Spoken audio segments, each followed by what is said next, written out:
আমরা এই মুহূর্তে রয়েছি রামনগর আইএসবিটি সংলগ্ন এলাকায়। এখানে ভারতমালা আসামমালা প্রকল্পের কাজ চলছে। আপনারা দেখতেই পাচ্ছেন পেছনে বিশাল বিশাল সব খুঁটি উঠছে, এখানে ফ্লাইওভার হবে, রাস্তা উঁচু হয়েছে, বিশাল ব্যাপার এবং হৈ হৈ করে কাজ হচ্ছে। কিন্তু প্রদীপের তলায় যেমন অন্ধকার থাকে, এখানেও কিছু অন্ধকার দিক হচ্ছে। একদিকে বিকাশ, অন্যদিকে যে অন্ধকার জায়গাগুলো রয়েছে তার মধ্যে একটি এই দুদিনের বৃষ্টিতে রীতিমতো নরককুণ্ড হয়ে উঠেছে গোটা সড়ক, জাতীয় সড়ক।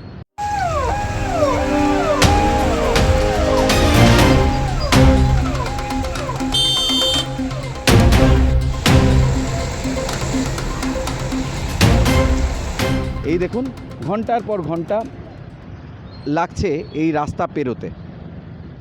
গাড়িগুলো আটকে যাচ্ছে, ট্রাফিকের সমস্যা হচ্ছে, অ্যাম্বুলেন্স পার হতে পারছে না, নানা সমস্যা লেগেই আছে।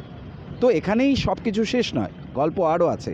বলছিলাম না, প্রদীপের তলায় অন্ধকার, সেই অন্ধকার জায়গাটা আপনাদের দেখাই চলুন। আমরা এই মুহূর্তে রয়েছি রামনগর পার্ট 3-তে।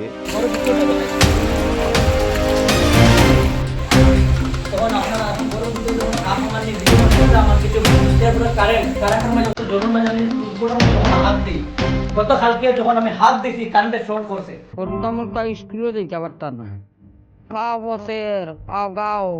কি কষ্ট আর বাড়িতে মারিয়েন না, জগতে মারিয়েন না, আমরা পাও পচের ওতাবরে।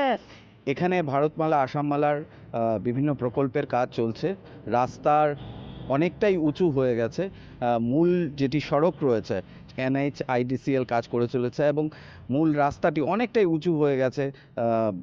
ভারতমালা প্রকল্পে, আসামমালা প্রকল্পে, নানা প্রকল্পের কাজ চলছে।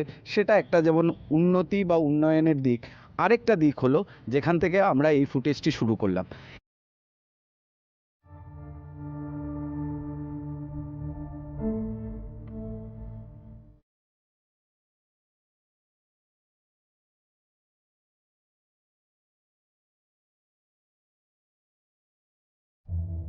মানে ভারতমালা হওয়ার পরে মানে এখানে তো কয়েক বছর থেকে কোনো জলের তো সমস্যা নাই। মানে আগামী বছরটাই মানে জলটা মানে এই জলের কন্ডিশনটাই এতটুকু হয়ে সবসময় হয়ে থাকে। কেন কারে গিয়া কইতাম, কেউ তো কথা শুনে না। ড্রেনের সময় যখন আমরা কথা কইছি তারা শুনে না করে চলিয়া যায়।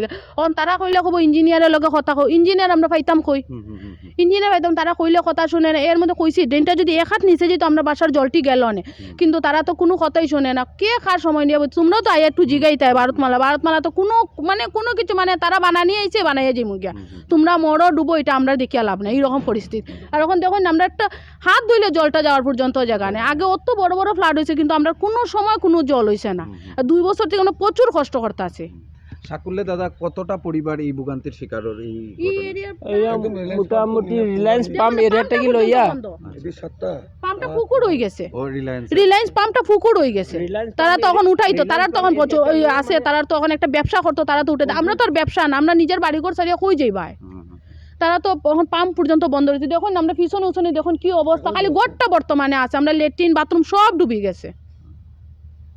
আমরা পার্সোনালি জানি 20,000 টাকার মতন খরচ হয়েছে মানুষের বাসা দিকে ড্রেন তখন থাকতে তো লাগবে। আমরা মানে কোনো বৃষ্টি দিলে জল বইয়া ভাত খাইতে লাগে, চেয়ারের উপরে বসাই করে ভাত খাইতে লাগে। আমরা কথা বললাম এখানকার ভুক্তভোগীদের সঙ্গে। এতটি পরিবার এই জলাবদ্ধতার কারণে আজ আক্রান্ত, নানা সমস্যায় দিন কাটাচ্ছেন, কিন্তু তাদের সমস্যার সুরাহা করার লোক নেই।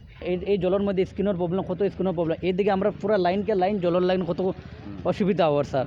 খাওয়া দাওয়া স্যার সব বিছনার মধ্যে, স্যার বিছনার মধ্যে ঘুমাইনি, বিছনার মধ্যে খাওয়া দাওয়া, ওইখানে মাঝে সব কিছু জলের কারণে। তাও আমি একলা না, এখানে যত পরিবার আছে 50-60 পরিবার যত আছে, সবাই এই জলের লাগিন মতলব কষ্ট করে। জলের লাগিন একটু কষ্ট বেশি করি, আর মতলব আমি আর আমরা এই সাইডের বাড়ির আমরা বেশি কষ্ট করি আর একটু জলের লাগিন।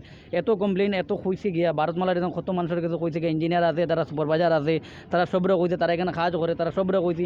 এর মাঝে সকাল আমি তারার ভাই কইছে, স্যার একটু অ্যাকশন লইন বা একটু একটা ড্রেনটা ক্লিয়ার করে দেন স্যার, জলটা বাড়ি যাক, আমরা কিছু লাগে না স্যার, আমরা জলটা বাকড়িয়ে দিলেন, জলটা বাকড়িয়ে দিলে স্যার আমরা কম তো আরামে থাকতে পারবো। ড্রেনের সাইডের দিকে আপনি ক্যামেরার দিকে দেখতে পারবো, এখানে ড্রেনের সাইডের দিকে অটোমেটিক জল বাড়ে। এটা আমারও তো এখন বর্তমানে স্যার একটু দেখুন ভিডিও ক্যামেরাতে দেখাইন। আই স্যার আমার লোক চলেন, আমি আপনার একবার দেখাই আইন। এই দেখুন জল। তারা দেখানোর পরে তারা মতলব তারা মেশিনারি দিয়া কাজ করাইব, কিন্তু কাজ তারা রোড সাইডে করাইব। আমরা এইদিকে মতলব তার আর কোনো অ্যাডমিনিস্ট্রেটিভের কাজ নেই। পুরানা যে ড্রেন আসলো এইদিকে সব ড্রেন আসলো, এটা সব কী হয়েছে এখন নিচু হয়ে গেছে আর কি। এখন যেটা ভারতমালার যে প্রজেক্ট হিসাবে যেটা ড্রেনটা দিয়েছে, এই জায়গার এলাকার যতটা জল আছে যে সব জমে গেছে, এখন আর বাইরেতে পারেন না। মেইন ইস্যু এখন হয়েছে যে আমাদের এদিকে যতটা ফ্যামিলি আছে সব একটু বিলো লাইন আর কি, পভার্টি লাইন, সব বিলো পভার্টি লাইনের জন্য যে তারা যে মধ্যবিত্ত নিম্নবিত্ত এরকম রোজগার করে খায় এরকম আর কি ফ্যামিলি, এগুলা এখন তারার মধ্যে একটু সম্ভব হয় না যে একটু গড়টা বানাইয়া আবার নতুন করে কাজ করতে পারবো বা নতুন ঘর বানাইয়া নিব, অন্য কষ্ট করে ঘর বানাইছে।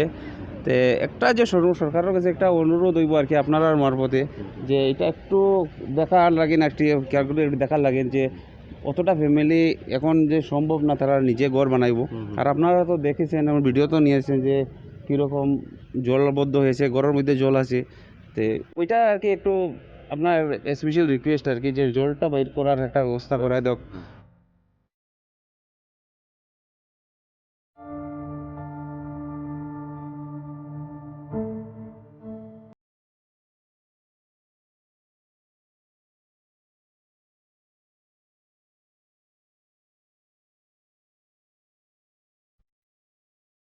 আমরা সরেজমিনে এই জায়গাটা দেখেছি, বিভিন্ন মানুষের সঙ্গে কথা বলেছি, ঘরের ভেতরে গেছি যেখানে হাঁটু জল, গোটা ঘর জলবদ্ধ, এবং তারা রান্নাবাড়া করছেন টেবিলের ওপর, খাওয়া হচ্ছে খাটের ওপর, এবং পায়ে ঘা হয়ে যাচ্ছে, হাতে ঘা হয়ে যাচ্ছে, শরীরে চর্মরোগ দেখা দিচ্ছে।